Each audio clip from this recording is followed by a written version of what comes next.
Começa agora na Rádio Universitária 96,9 FM, o programa Conciliando as Diferenças. Notícias do Poder Judiciário, entrevistas com autoridades e prestação de serviços. Conciliando as Diferenças, agora no seu rádio. Boa tarde, eu sou Sérgio Bringel. E eu sou Sônia Ribeiro. E esse é o seu programa Conciliando as Diferenças de todas as quartas-feiras. E hoje nós temos muita notícia para você. Estou de volta, estava me recuperando de uma cirurgia, mas agora não, agora já estou recuperado, pronto para o trabalho, Sônia. Que bom, Sérgio, senti sua falta esses dias, né? Que bom que você está de volta, seja bem-vindo novamente ao nosso programa. O Celso sentiu muito a sua falta, viu? Eu sinto que ele sentiu.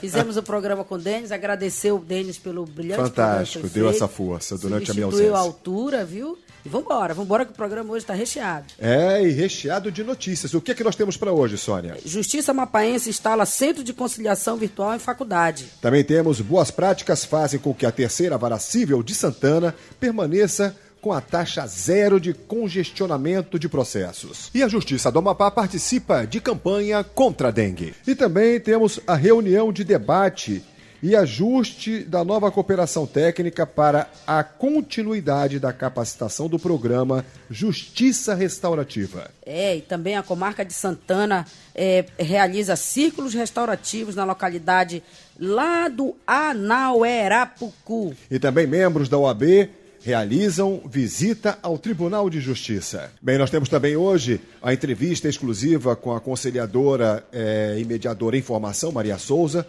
Vamos ter também o giro de notícias e o já famoso quadro Conciliação no Ar. Não saia daí, a gente volta já já. Estamos apresentando o programa Conciliando as Diferenças. Programa Justiça em Casa, todas as quintas, das 15 às 16 horas, na Rádio Universitária 96,9 FM. Sintonize. É crime vender, fornecer, servir, ministrar ou entregar, mesmo que gratuitamente, bebida alcoólica a menores de 18 anos. A Lei 13.106 de 2015 estabelece até 4 anos de prisão para quem entregar bebida alcoólica ou outros produtos que possam causar dependência psíquica para crianças e adolescentes. Não seja cúmplice, denuncie. Vara da Infância e Juventude. Telefone 0800 285 1581. Ana, Rita, Joana, Iracema, Carolina. Notícias, debates, orientações, dicas, comentários, interação com os ouvintes e entrevistas com autoridades da área de políticas públicas para as mulheres. Programa Justiça por Elas, porque elas merecem ser ouvidas, respeitadas e bem cuidadas. O espaço democrático que luta pela liberdade e contra toda forma de violência. Linda, te sinto mais bela. Programa Justiça por Elas. Sintonize todas as terças-feiras, das 15 às 16 horas, na Rádio Universitária 96,9 FM. Violência contra a mulher não tem desculpas, tem lei. Estamos apresentando o programa Conciliando as Diferenças.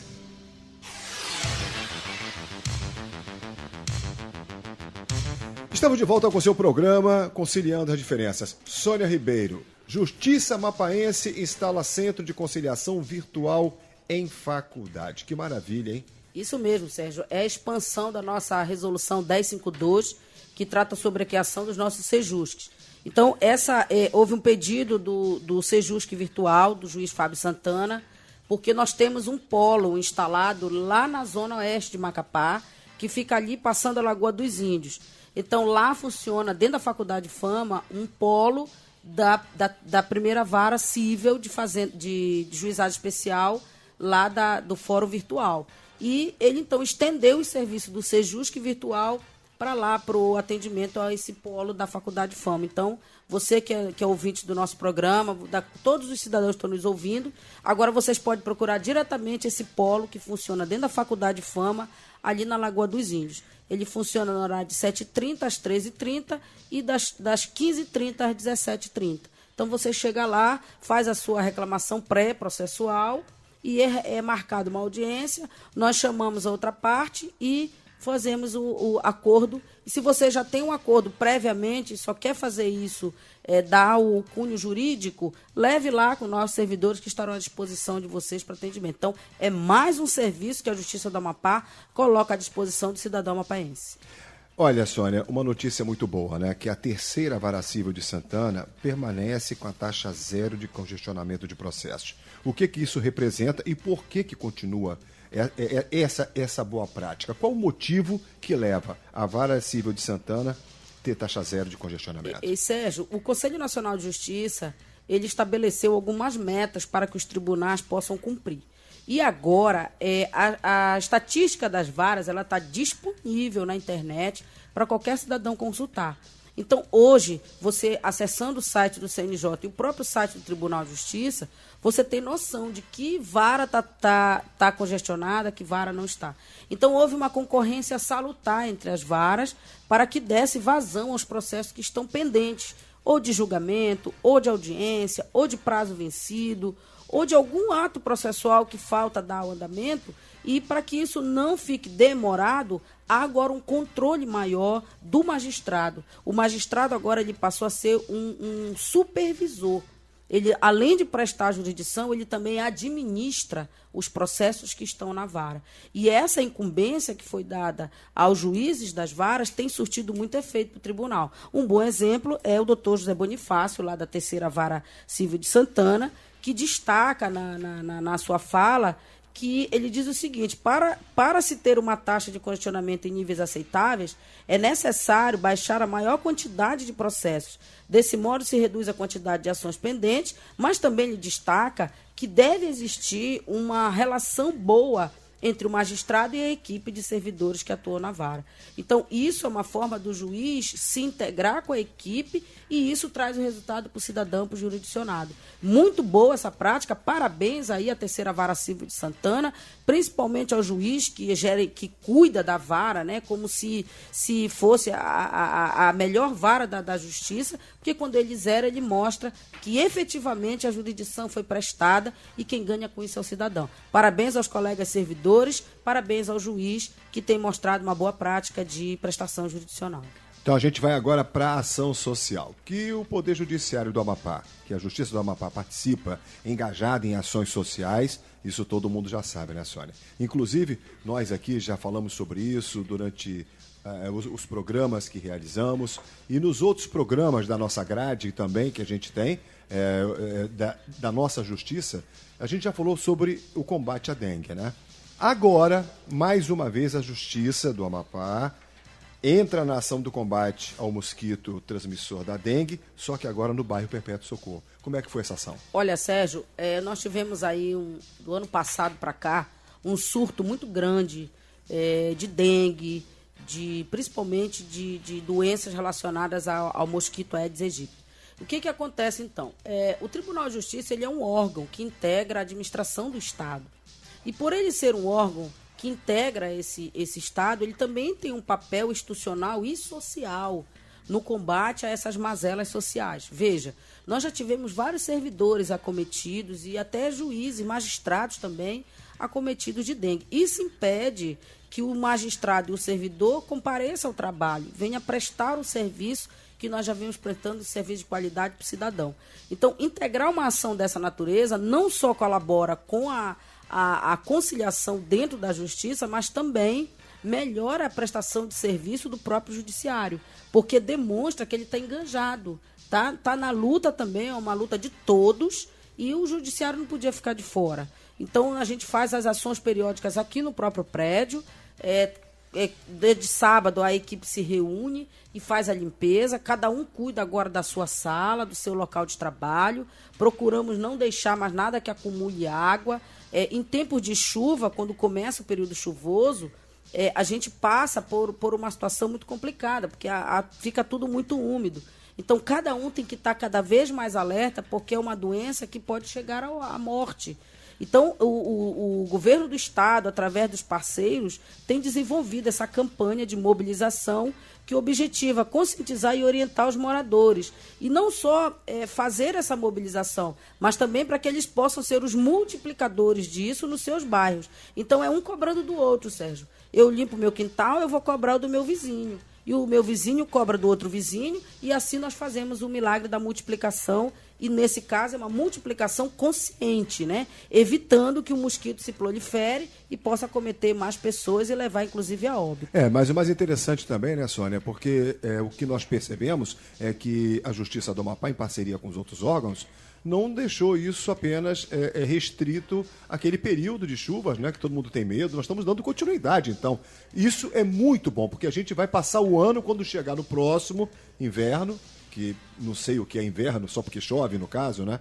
Mas continuar com essa campanha. Isso é bom, porque torna uma prática que não vai ter aquela interrupção, né? Exatamente, Sérgio. E as pessoas perguntam assim, e o que o judiciário tem a ver com isso? Por que o judiciário entra numa campanha dessa?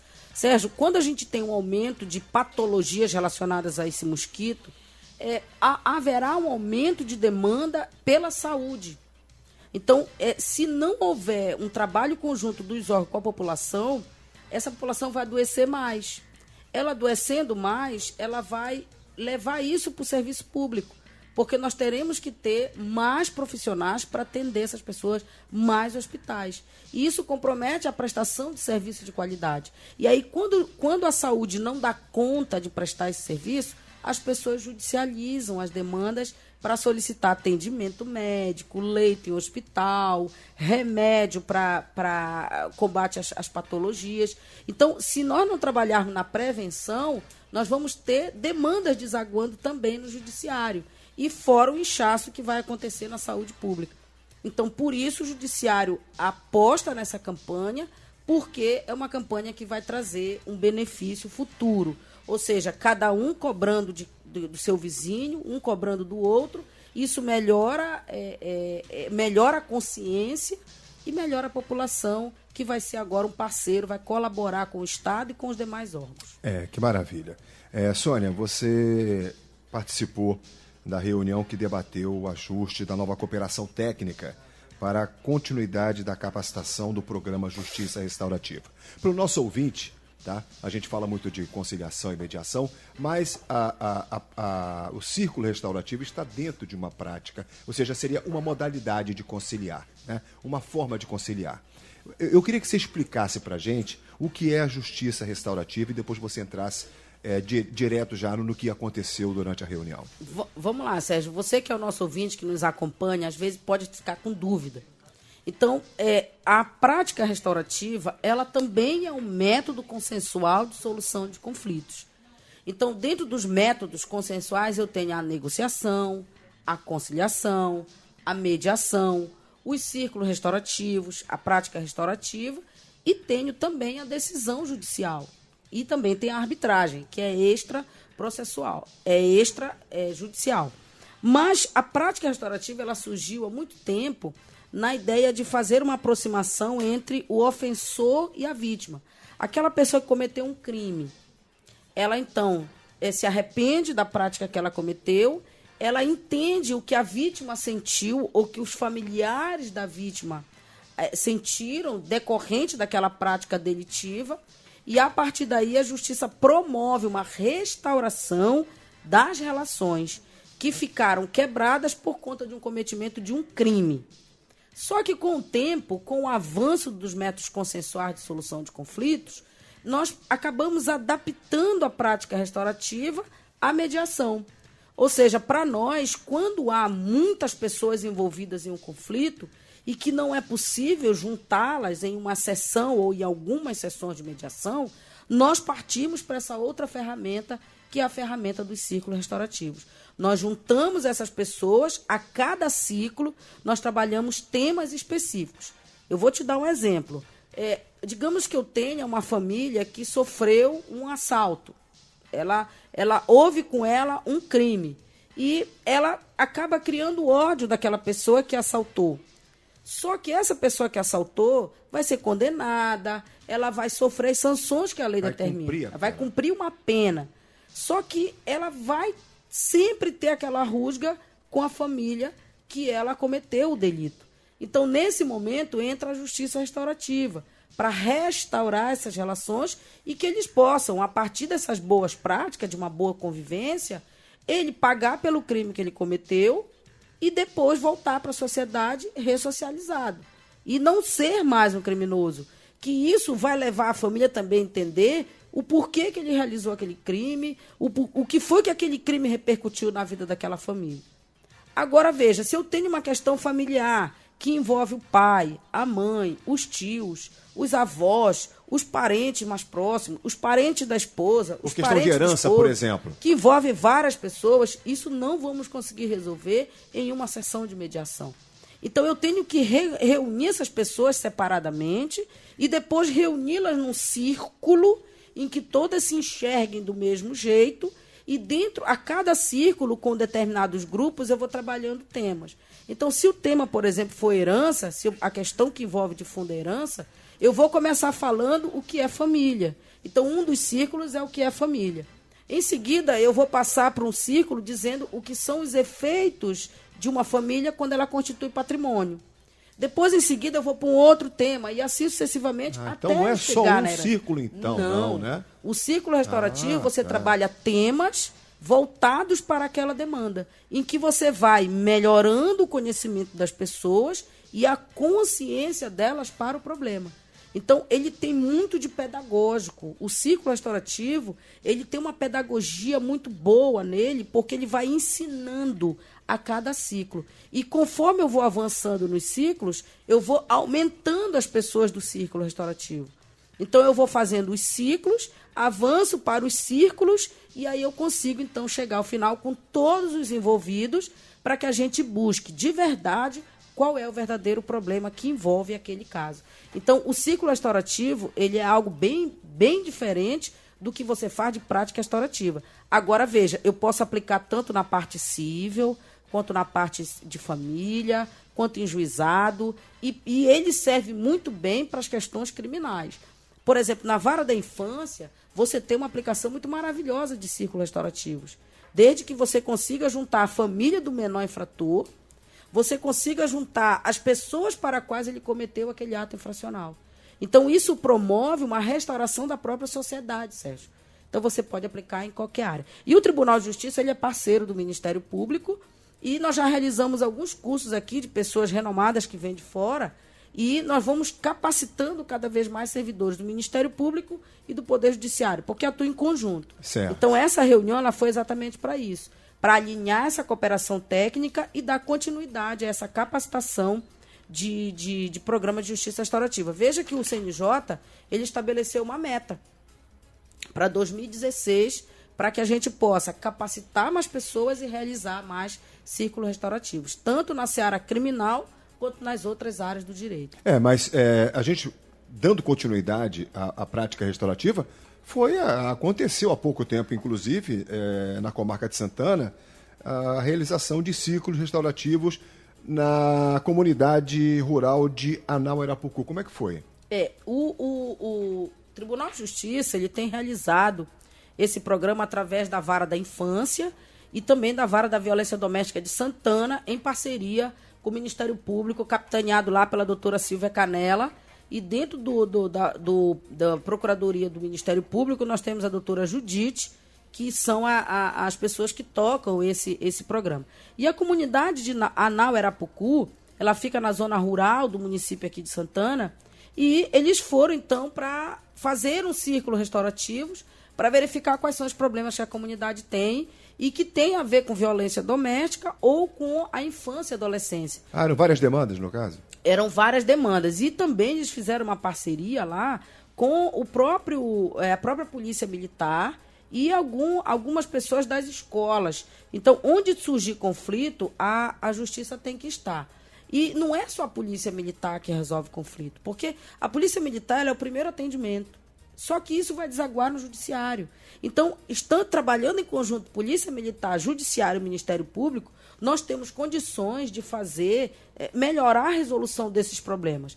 Então, a nossa assistente social que cuida lá, que é a Lucineide, ela usou lá um espaço da escola com o objetivo de ouvir a comunidade por meio de técnicas de ciclo restaurativos, que são essas que eu narrei para vocês aqui, em que nós vamos trabalhando os temas que vão gerando nas pessoas essa coragem, essa habilidade de falar e contar seus problemas.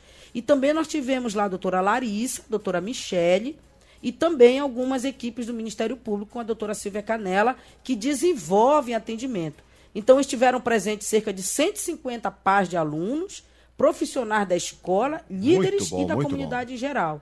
E os facilitadores realizaram 8 círculos restaurativos lá nessa comunidade. Então, ganha todo mundo. Ganha o Judiciário, ganha o Ministério Público, ganha a Polícia Militar, ganha as escolas e principalmente o cidadão dessa comunidade rural aí de Santana, Anau Arapucu, que ganhou aí essa prestação de serviço de qualidade prestada pelo Judiciário, pelo Ministério Público, pela Polícia Militar. Também participaram da ação o Conselho Tutelar, o Comissariado da Infância, o Serviço de Psicossocial e ainda os facilitadores voluntários do Núcleo de Prática Restaurativa do Ministério Público. Então, parabéns aí a essas equipes pelo brilhante trabalho que desenvolveram nessa comunidade. E falar em ganhar, nós temos também uma boa notícia que você vai dar para a gente, né?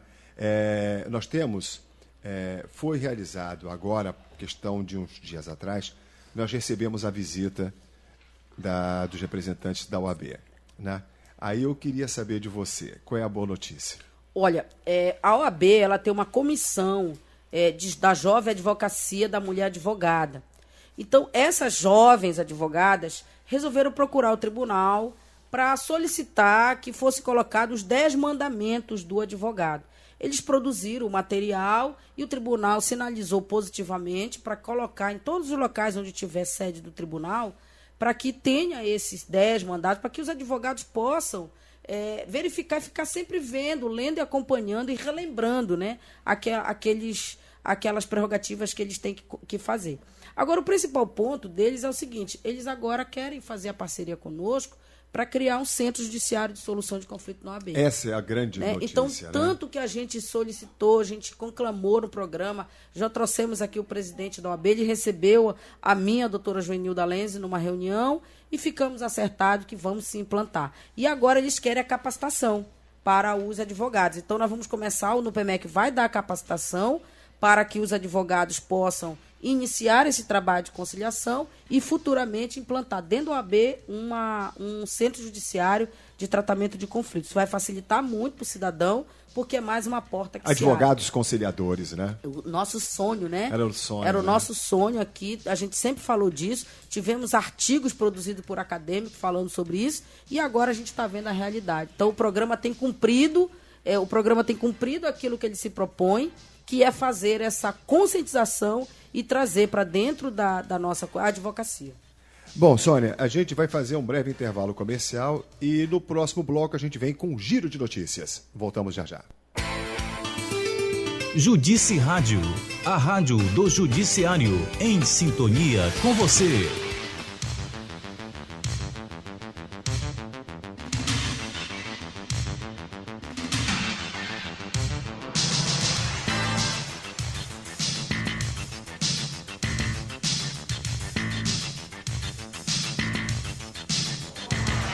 Conciliando as diferenças. Conciliação, o caminho mais curto para resolver seus problemas. Com a conciliação, você economiza tempo e dinheiro e tem uma resposta rápida e satisfatória para a sua demanda. Na conciliação, as partes têm a chance de conversar, negociar e chegar a um acordo justo e bom para todos. Abre-se assim na Justiça, mais uma vez, a oportunidade para despertar e incentivar a cultura da conciliação, alternativa realmente eficaz na composição de conflitos. Conciliação, bom para a Justiça, melhor para você. Vamos girar pelas principais notícias do dia. Giro de notícias. Giro de notícias. Vamos dar um giro aí pelo país, para falar um pouquinho de conciliação, o que os tribunais têm feito. Eu começo falando então aqui com o Tribunal de Justiça do Acre. Justiça do Acre incluirá conciliação à atividade de núcleo de saúde. Olha, lá no Acre eles têm um problema muito sério dessa parte de saúde, como também é no restante do país. Então eles estão buscando, através do Núcleo de Apoio Técnico em Saúde, que é o NAT, buscar a conciliação e mediação nas demandas de saúde. Então o que eles desejam? Eles têm um Centro Judiciário de Solução de Conflitos no 2º grau, e essas demandas que são relacionadas à saúde, eles então remetem para lá, para esse núcleo, para fazer o atendimento. Então, esses magistrados obtêm informações técnicas imediatamente. Então, muito boa atividade feita lá pelo Tribunal de Justiça do Acre. Giro de notícias. Olha, o Tribunal de Justiça de Minas Gerais fez uma parceria com o governo do estado também para reduzir a judicialização na saúde. Então, esse é um tema que tem estado na pauta de todos os tribunais e o Tribunal de Justiça de Minas Gerais não é diferente. Eles também fizeram uma cooperação técnica e eles estão fazendo conciliação processual e pré-processual envolvendo demanda de saúde. Giro de notícias. E ainda na mesma esteira, o CNJ e o Ministério da Saúde firmaram um acordo para a criação de um banco de dados. A finalidade desse acordo é exatamente criar um banco de dados nacional para saber como é que está a saúde no Brasil, seja ela da parte pública ou privada. Então, fique de olho que daqui a pouco isso aí vai ser divulgado muito mais e nós teremos um controle maior dessas demandas de saúde. Giro de notícias. E olha, tem rendido, viu? A saúde tem rendido notícia aqui no Conciliando. Tanto que o CNJ apresentou num congresso sobre direito e saúde, que foi um congresso realizado em Vitória, no Espírito Santo. 4º Congresso Brasileiro Médico e Jurídico. O CNJ foi lá, deu a sua pitada e falou a respeito das atividades que os tribunais vêm desenvolvendo para diminuir as demandas e resolver os problemas relacionados à saúde. Giro de notícias. Olha, Tribunal de Justiça de Pernambuco cria um aplicativo para alertar os advogados sobre prazo e audiência. Então, veja, olha, os advogados agora, pelo tribunal, vão ter um aplicativo disponível para saber quando serão realizadas as audiências e controlar os prazos. Então, não vamos ter atraso nas audiências de conciliação. Os advogados receberão tudo via aparelho celular. Giro de notícias. Tribunal de Justiça de Mato Grosso leva um programa a todos os municípios do estado. Eles apresentaram, então, agora na última quarta-feira, esse desenvolvimento que eles vão fazer por todo o estado. Então, eles vão percorrer com práticas de conciliação, prática judicial, extrajudicial e também as pré-processuais. Eles chamam isso de Carreta da Justiça. Olha que legal, um nome interessante, né? Eles vão percorrer os 25 municípios levando serviços de saúde, designando então um juiz para coordenar essas atividades. Giro de notícias. Tribunal de Justiça do Piauí fecha parceria com a OAB para formar mediadores. Olha, falamos ainda agorinha sobre isso. Então, lá no Piauí também há uma parceria entre o Tribunal de Justiça e eles vão também capacitar os advogados para minimizar os litígios, né? Para diminuir essa cultura do litígio e tornar os advogados mais advogados conciliadores. Parabéns aí ao TJ do Piauí. Giro de notícias. Tribunal de Justiça de Santa Catarina termina um acordo através de videoconferência realizado na comarca de Concórdia, olha só, lá no finalzinho do Brasil. No dia 19 agora, do 8, eles fizeram uma audiência por videoconferência e formalizaram um acordo em um processo da vara de família. Então, não tinha como reunir as partes, eles formalizaram isso via contato visual por videoconferência. Então, é a tecnologia auxiliando na conciliação. Giro de notícias. TJ do Amazonas faz 52 reconhecimentos de paternidade, superando os resultados de 2015. Então, essa ideia de fazer reconhecimento voluntário tem disseminado pelo país e tem chegado, então, aqui no norte também. Parabéns aí ao Tribunal de Justiça do Amazonas, que fizeram lá, eles conseguiram fazer um bom número de acordo de reconhecimento de paternidade e eles já computaram 144 presos que fizeram reconhecimento voluntário desde 2013. Giro de notícias. Tribunal de Justiça do Espírito Santo realiza a semana de mediação de família e encerra com 76% de acordo lá. Então, eles desenvolveram uma ação própria só para a família e fizeram uma semana, eles cuidam só dos processos e têm conseguido 78%, então 76%. Parabéns aí ao TJ do Espírito Santo. Giro de notícias. E olha, por falar em prática restaurativa, o CNJ lançou um livro que retrata as práticas de justiça restaurativa no país, né? Já tem 10 anos que se faz prática restaurativa no Brasil. E então o ministro Ricardo Lewandowski fez agora o lançamento e visa disseminar essa concepção mais ampla do potencial transformador social que é a prática restaurativa. Esse foi o seu giro de notícias dessa semana e agora fique com a entrevista com a nossa mediadora em formação, Maria Souza, que vai falar um pouco para vocês sobre a prática que tem desenvolvido junto ao Sejusc aqui da comarca de Macapá. Você que possui alvarás atrasados, valores de IPTU e ISS, procure a Central de Conciliação do Fórum de Macapá na Semana de Conciliação em Execução Fiscal. Mensalmente, a Justiça do Amapá executa práticas de conciliação em execução fiscal para a regularização das pendências de débitos fiscais de pessoas físicas e jurídicas de forma amigável, negociada e célere. As semanas de conciliação em execução fiscal acontecem sempre na segunda semana de cada mês. Justiça do Amapá, cada vez mais perto do cidadão. Programa Conciliando as Diferenças. Entrevista. Estamos de volta com o seu programa Conciliando as Diferenças. Aqui ao meu lado, a conciliadora e mediadora em formação, Maria Souza, que vai falar um pouco para a gente dessa experiência, né, do curso de mediação e conciliação que é promovido pelo Núcleo Permanente de Métodos Consensuais e Solução de Conflitos. Boa tarde, Maria. Boa tarde, Sérgio. Boa tarde aos ouvintes da Rádio Universitária. Maria, você está há quanto tempo já no curso? Você já está mais ou menos, tem uma semana mais ou menos? Ou 2 semanas? Quanto tempo tem mais ou menos? Já vai fazer 2 meses que eu iniciei a prática. Eu fiz o curso em março e agora estou fazendo a prática. Por exemplo, as pessoas que começam esse curso, por exemplo, você é bacharel em Direito, né? As pessoas têm uma visão diferente. Qual era a sua visão da conciliação antes de entrar no curso? Quando eu fiz o curso, foi através da professora Sônia, ela deu a disciplina de conciliação, mediação e arbitragem, e desde o princípio eu me apaixonei pela conciliação. Daí eu tive a oportunidade de fazer o curso e posterior, eu só fiz a prática, comecei a prática em julho porque não tive tempo de fazer. E agora nós estamos dando continuidade, que nós temos que fazer 80 audiências e eu pretendo continuar fazendo as audiências voluntariamente. Você falou uma coisa importante agora, você se apaixonou, gostou. O que é que te chamou mais atenção? A mediação e a conciliação trabalham com o outro. E trabalhar com pessoas é a minha paixão. Eu sou professora, além de acadêmica do curso de Direito do 9º termo da Faculdade FAMA. Eu também sou professora e eu atuo com crianças e com outras pessoas. Essa é a minha paixão, trabalhar com o outro, ver a necessidade do outro. Tudo isso move o nosso coração, trabalhar com pessoas. Você está no 9º período, né? Ou seja, daqui a pouquinho está se formando. Qual é a sua visão antes e depois da conciliação?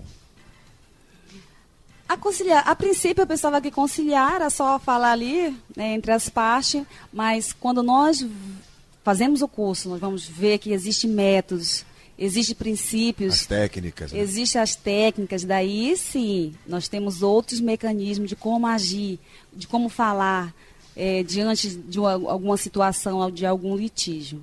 Por exemplo, outros companheiros, colegas seus de curso, que a gente já entrevistou aqui, muitos começaram o curso de Direito. Eu também, eu até falei porque isso eu tenho isso como... Eu sou um exemplo vivo disso, né? Quando eu entrei na faculdade de Direito, eu tinha aquela visão de que eu tinha que me formar, ser um advogado e que era um advogado que tinha que partir para o litígio. É o que a gente chama de processeiro. Eu tinha que entrar para ter processo, eu tinha que brigar. Você também tinha essa visão? Tinha até pouco tempo. Mas a partir do momento, eu acredito assim, a mediação ela te possibilita uma nova visão, uma visão ampla, e você como advogada, você tem essa possibilidade de ser um advogado conciliador. E eu tenho certeza que é isso que eu quero, ser uma advogada conciliadora. Por quê? Nós percebemos que na audiência, quando os advogados eles vêm na audiência de conciliação, é claro que eles não são obrigados a vir na audiência de conciliação, mas às vezes eles vêm. E a maioria deles, nós percebemos que hoje essa visão ainda está muito minoritária. Porque como eles têm essa visão técnica, às vezes ele quer dar um palpite ali tecnicamente dentro da área do direito, e a conciliação ela não é isso.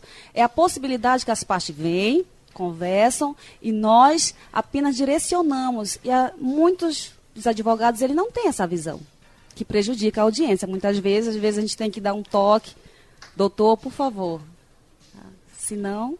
Então quer dizer que você já tem essa experiência com os advogados que não têm essa técnica e que não têm essa formação de conciliação e mediação, eles trazem com eles justamente o que a gente estava falando agora, processo.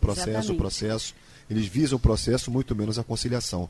É isso mesmo? Ou será que eu estou enganado? Ou será que a gente... Não, o senhor não se enganou, é verdade. A maioria dos que eu já presenciei são dessa forma.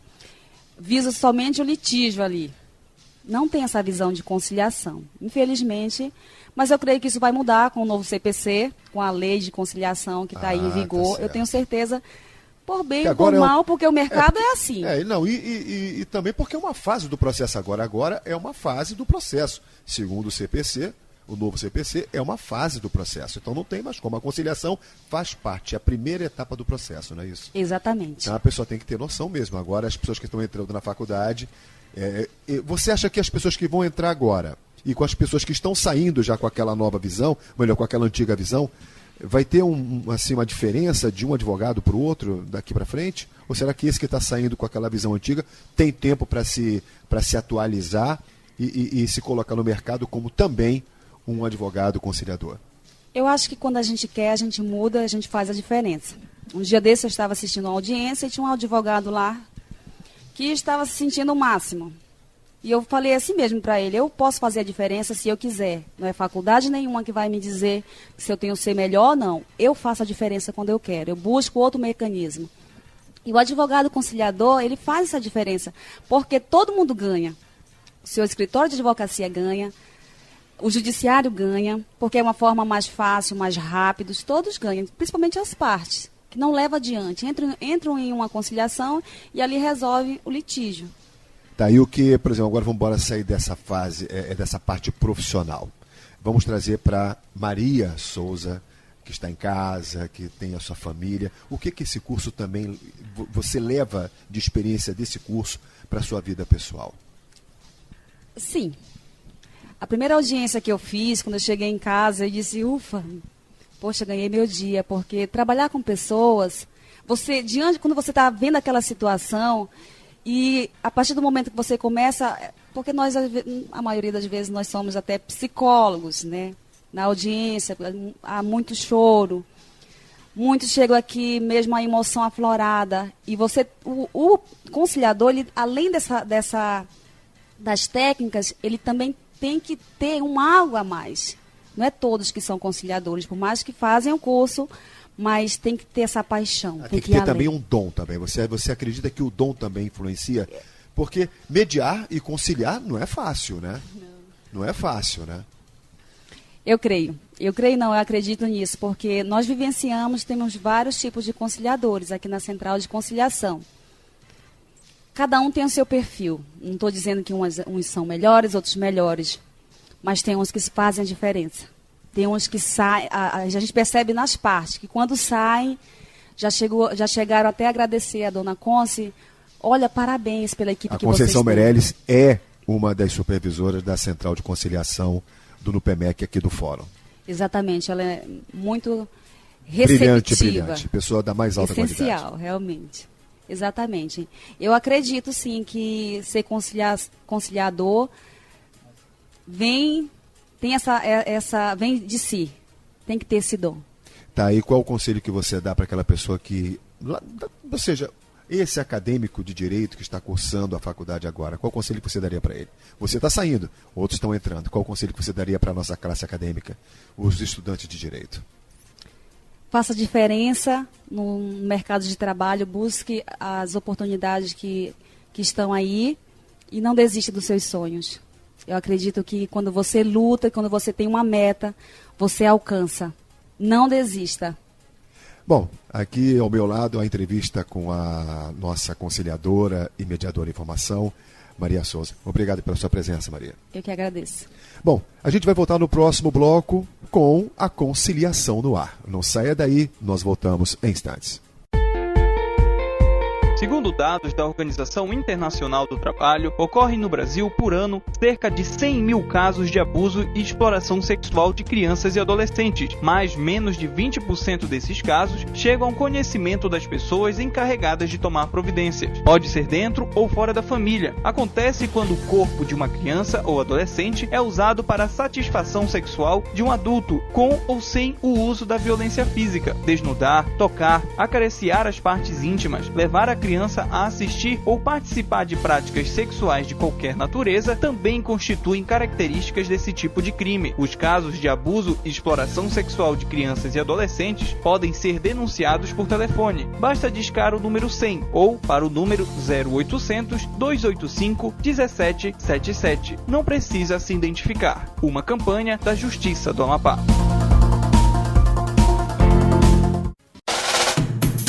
Conciliação no ar.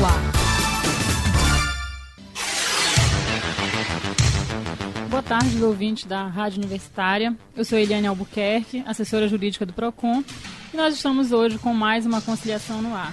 Eu estou aqui com a dona Maria do Socorro Cruz Barbosa, que fez uma reclamação contra a Companhia de Eletricidade do Amapá, CEA. A consumidora informa que a sua energia elétrica, fornecida pela reclamada, vem apresentando faturas muito acima do consumo dela. E ela reclama aqui das faturas dos meses 10 de 2015 até 10 de 2016, né, a respeito de uma cobrança no valor de R$ 55,48, além da contestação também do valor do consumo, que ela diz que aumentou consideravelmente. Eu estou aqui com o Sérgio Omar, que é o preposto da CEA, e... Sérgio Omar, eu te pergunto, foi constatada alguma irregularidade nesse medidor? Vocês chegaram a fazer uma vistoria lá na residência dela, né? Vocês chegaram a verificar alguma irregularidade lá para que tenha havido esse aumento aqui no consumo dela? Bom, primeiramente, na aferição que foi realizada, não verificaram nenhuma irregularidade, né? E também não apresenta no histórico de leitura, histórico de consumo, nenhuma causa de acúmulo residual de leitura, nenhum impedimento à leitura. Então, o que tudo apresenta está correta, estão corretas as leituras e está sendo feito normalmente os faturamentos. Mas, realmente, a unidade ela apresenta, a partir de fevereiro desse ano, um aumento em torno de 500 kWh por mês, né? E significa realmente 50%, na verdade, do consumo praticamente anterior, 50% né? Do consumo anterior. Isso, numa unidade normal, numa residência comum, pode ser um acréscimo de algum aparelho elétrico, uma central, uma bomba, um jato d'água. E é o que a consumidora informa que não aconteceu, que ao contrário disso, ela tem buscado diminuir o consumo de casa, desligar as centrais, desligar os eletrodomésticos para evitar o aumento na conta de energia. Então ela está tendo uma prática positiva, mas o reflexo na conta está sendo o contrário. E o que a CEA está se propondo a fazer? Uma nova vistoria, né, para diminuir qualquer possibilidade ou zerar a possibilidade de estar havendo faturamento errado, né, tá vendo algum erro no faturamento. E aí essa vistoria vai ser feita no laboratório com a supervisão do Inmetro e a presença da própria consumidora para evitar que haja alguma tendência, né, no resultado da aferição. Caso seja o resultado positivo a favor da consumidora, que o medidor esteja apresentando um cálculo errado, uma contagem errada, a CEA vai ter que ressarcir esses valores cobrados a mais, dentro da proporção do erro do medidor. Caso não, a CEA vai verificar uma outra possibilidade de atender essa reclamação e possibilitar o ajustamento, né, da unidade, seja com parcelamento flexível, de outra forma possível dentro da legislação normativa da ANEEL. Certo. Dona Maria, A SEA chegou aí lá fazer essa vistoria na sua casa? Eles verificaram quantos eletrodomésticos a senhora tem lá? Chegaram a fazer esse tipo de vistoria? Foram hoje pela manhã, né? Aí eu falei o que eu tinha, inclusive eu expliquei para o rapaz que eu fiz foi diminuir o meu consumo, porque eu tinha 3 centrais e eu usava uma diretamente, quase todo dia, o dia todo. E eu parei, só estou funcionando com 2, agora só é durante a noite, entendeu? Certo. E cada vez está aumentando mais a minha conta. Aí fica difícil, né? Não tem condições. Entendi.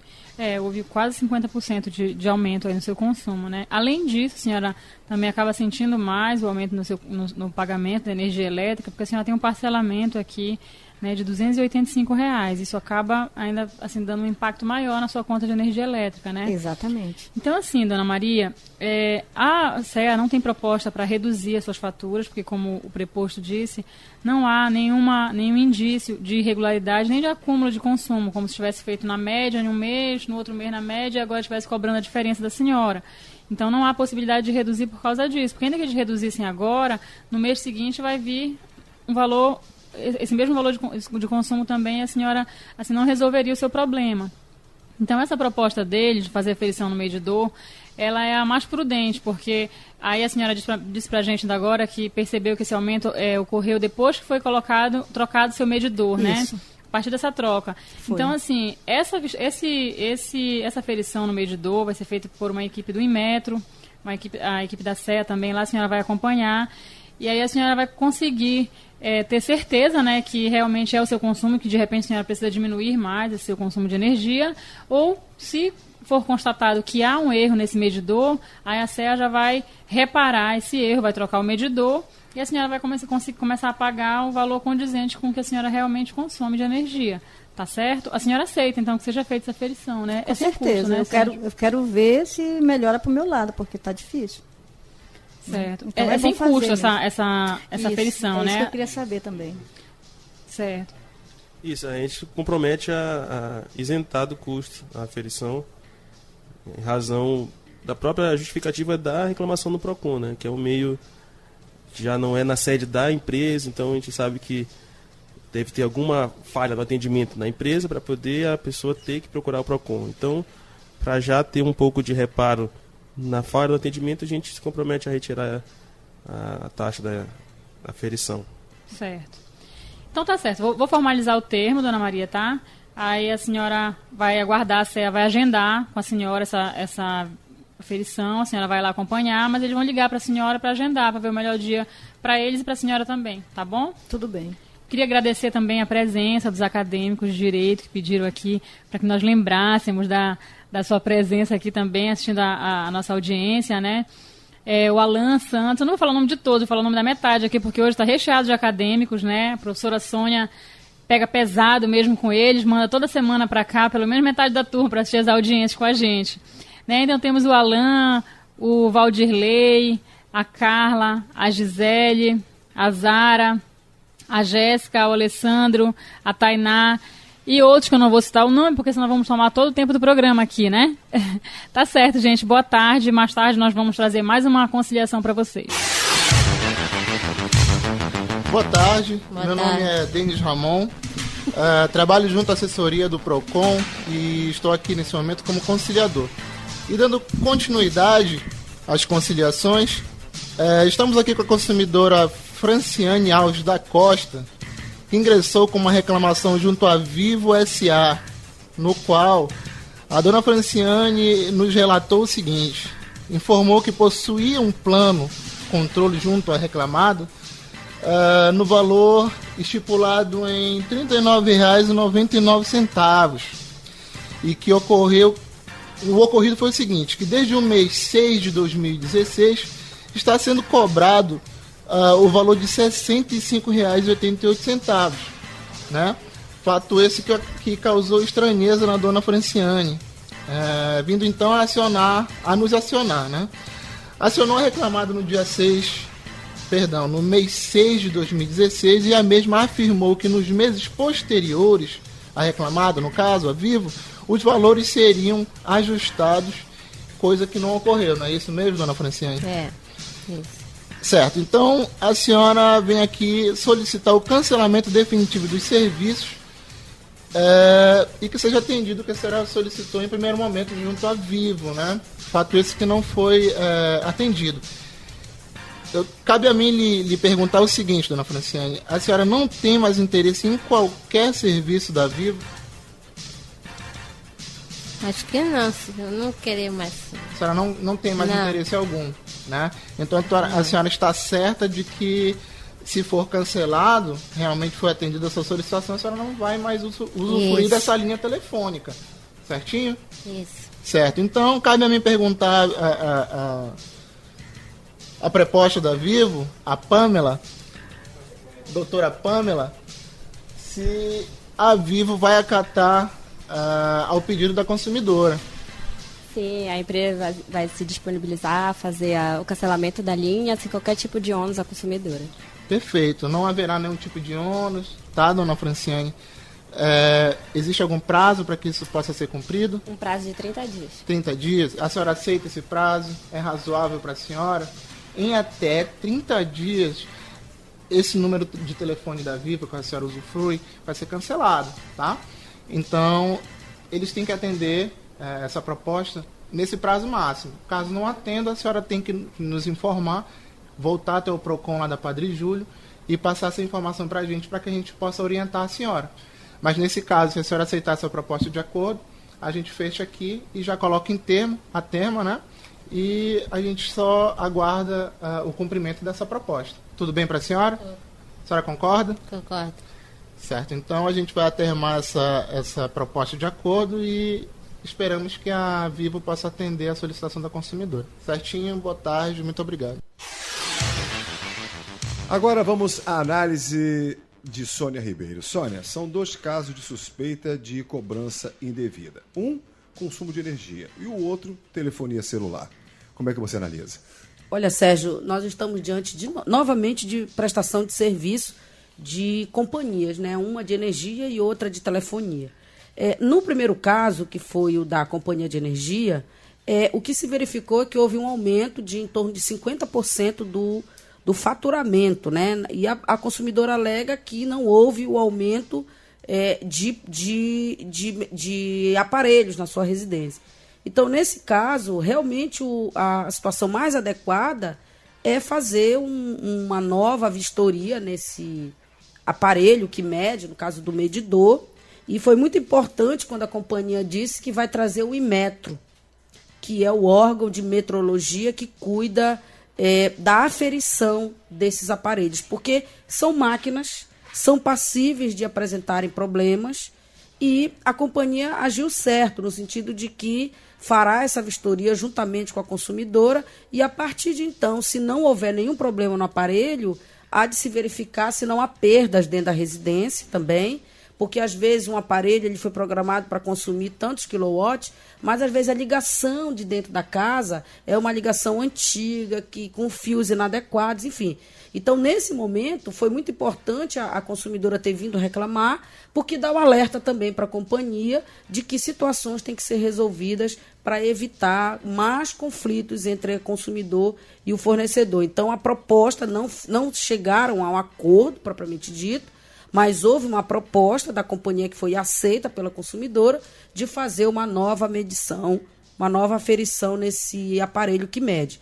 Então, a partir daí, dependendo do resultado, provavelmente eles retornarão para entabular, se for o caso, uma nova conciliação. Então, muito importante isso. Há, no caso, uma possibilidade, por exemplo, constatada a irregularidade no equipamento, ou seja, no medidor, e ela tiver razão, é passivo de ter um ressarcimento? Sim, aí a companhia, verificando que houve esse problema no medidor, a companhia vai ver o valor que foi apurado a mais e vai ressarcir a consumidora daquilo. Agora, se for o contrário, se houver uma perda para a companhia realmente tiver a medição, a aferição correta, a consumidora vai ter que realmente comprovar. É feito também uma vistoria nos aparelhos, eles medem a potência de cada aparelho.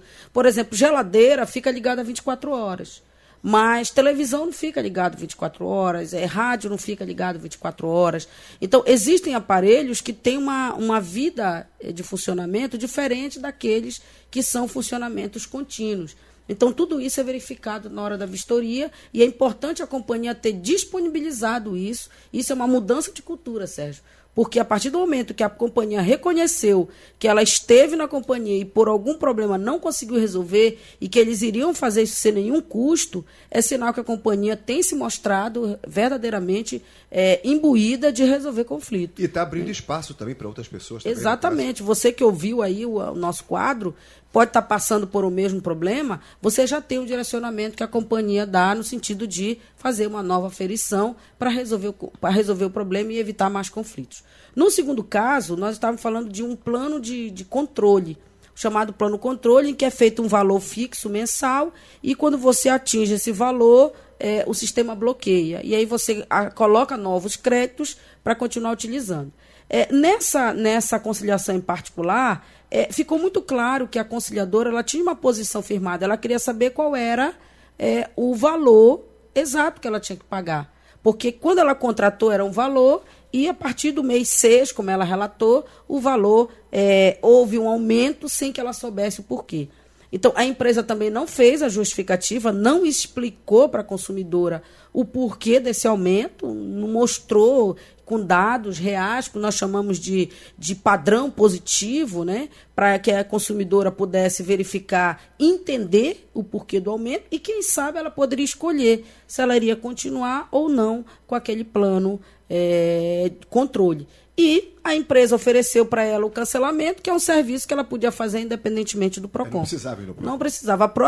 No próprio sistema de atendimento ao cliente, que é o SIAC, já era para ter feito isso sem necessidade, até por ligação, você já poderia fazer. Então, é uma proposta para cancelar em 30 dias, me parece que não atendeu os interesses da consumidora. Então, nesse caso, a conciliação poderia ter avançado um pouco mais para alcançar os interesses reais da cliente, que era verdadeiramente saber o porquê que houve o aumento, entender, e a empresa teria que dar essas explicações, ainda que fosse fora da audiência, ou até mesmo um pedido escrito da consumidora, mas o consumidor, como ele é vulnerável, ele tem que ter esse apoio do PROCON, e o PROCON ele faz, às vezes, desse órgão de proteção do consumidor, e eu penso que isso não atendeu de verdade o que ela queria. Foi frutífera, no caso. Foi frutífera, mas talvez não tenha alcançado o real interesse, que eu entendo que ela queria saber o porquê do aumento.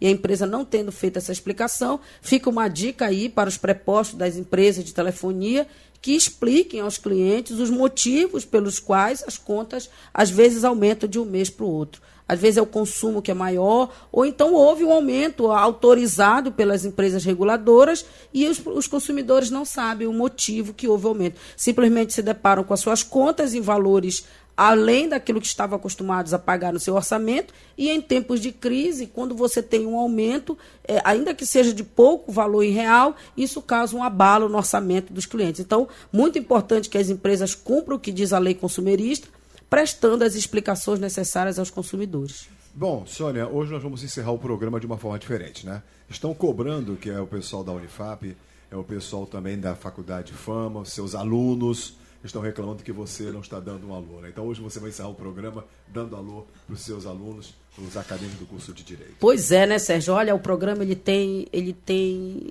uma repercussão tão grande nos acadêmicos, não só os acadêmicos da Unifap, que é a rádio que nos cede o espaço, mas também as faculdades particulares de Direito, CEAMA, CEAP, FAMAP e também a própria Fama, e eles têm cobrado isso. Então, vou mandar um alô, né, para os acadêmicos das faculdades que nós temos, né? FABRAM, CEAP, FAMAP, Unifap, CEAMA, e um especial aí para meus alunos da Fama, dos meus alunos do 7º termo, A e B, os meus alunos do 8º e do 9º termo, que estão fazendo a disciplina de Direito do Consumidor, e os meus alunos da manhã, do 8º termo, que estão estudando conciliação, mediação e arbitragem. Então, um abraço a vocês. E, olha, Sérgio, tem novidade no programa. A partir das próximas edições, quarta-feira em diante, nós vamos fazer uma campanha de incentivo à leitura aos nossos ouvintes, especialmente a você que é acadêmico.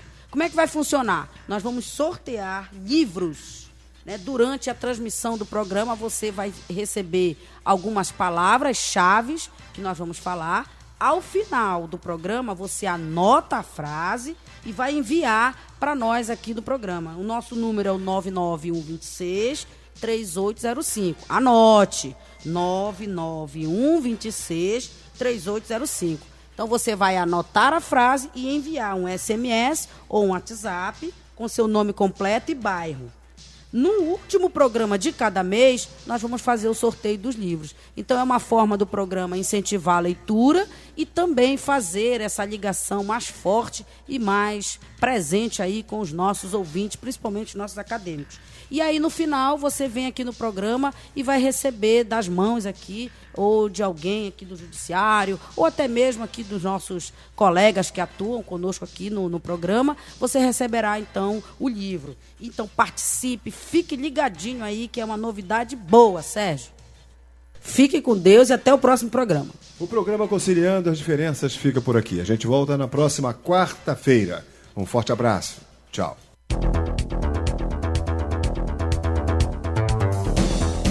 Acabamos de apresentar o programa Conciliando as Diferenças. Até o próximo encontro.